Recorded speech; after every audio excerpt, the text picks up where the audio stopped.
pretty much anything that's going to be a post-game showcase for Pokey Percent is going to require the mod that lets me get the debug menu out of the present here at the end of the game.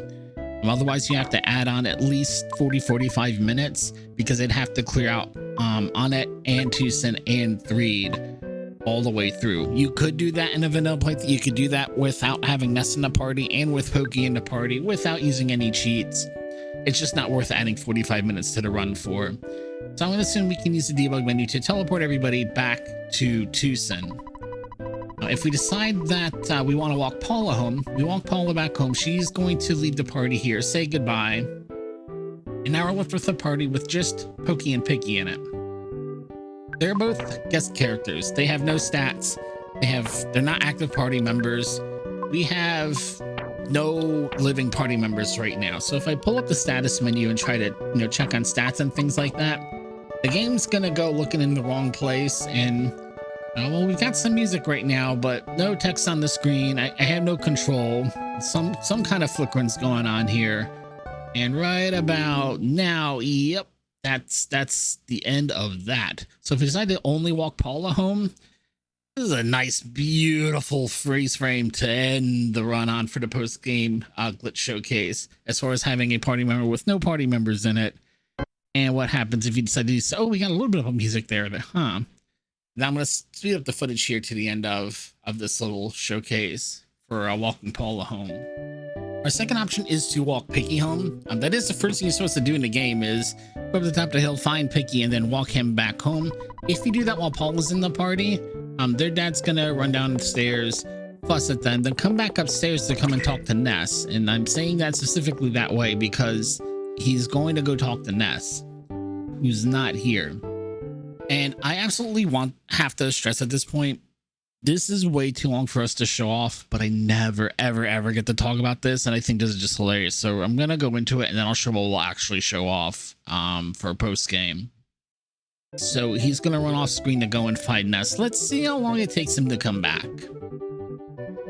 So after about 2.5 minutes, he finds Ness, has a little conversation with Ness, yada, yada, yada.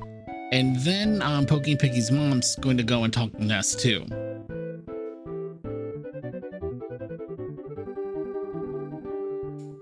We're about 5 minutes and 20 seconds into this cutscene now, and Mom has, her couple lines of dialogue. And then Buzz is programmed to go and fly next to Mom. Now that happens instantaneously. I'm not sure what's up with that.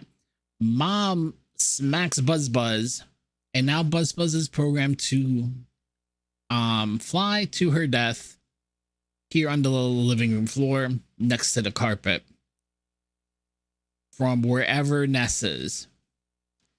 And since, she just got smashed, she's not flying very quickly at all.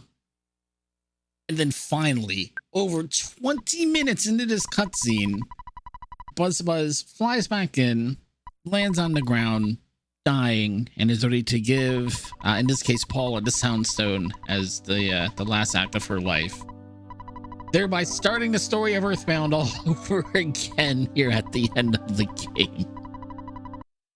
But no, this is what we'd actually show off if we wanted to walk Picky home.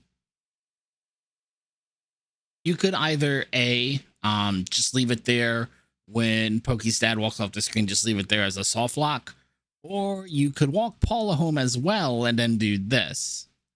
Because if Paula's not in the party, we still have our zombie party here with no active party members. So if we start this cutscene in this state, yep, that happens. The game also will just crash. The universe will end and keep trying to fizzle back in. Then you get back to this white screen. So yeah, the same thing will happen here as if you just walk Paula home and then check the status menu.